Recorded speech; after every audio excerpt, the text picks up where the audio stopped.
The Israeli military has recovered the bodies of two hostages from Gaza. And this is including Yair Yaakov, one of the many civilians abducted during the Hamas-led October 7th attack in 2023 on Israel. The discovery comes as Israel continues its military campaign in the Gaza Strip amid growing international scrutiny. Now, Prime Minister Benjamin Netanyahu confirmed the news and said the Israeli government will not rest until all the hostages, whether living or deceased, are brought home. Yaakov, who was 59 at the time of his abduction, was taken from his home in Kibbutz Nir Oz on October 7, 2023.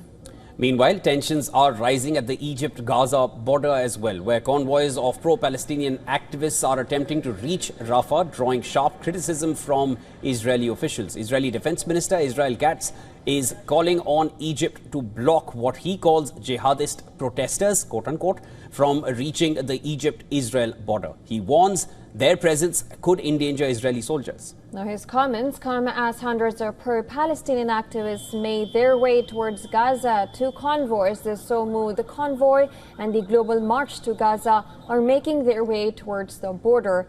Activists are hoping to break Israel's blockade and bring humanitarian attention to Gaza, which the United Nations now calls the hungriest place on earth.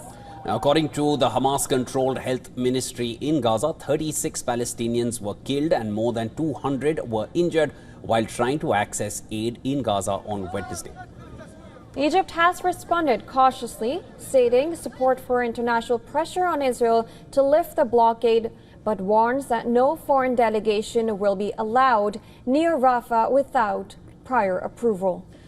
Reportedly, several activists, including French nationals, have either been detained or confined to their hotels.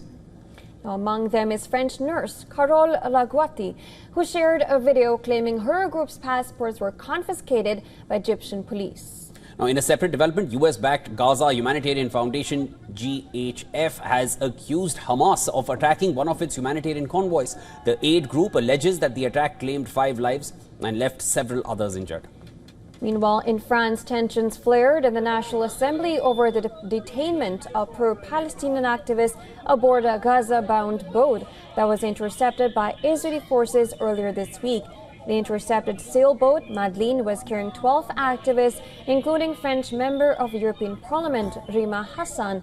French Prime Minister François Bayrou accused the activists of politicizing the crisis, while opposition lawmakers from the left denounced what they called France's failure to defend its citizens abroad.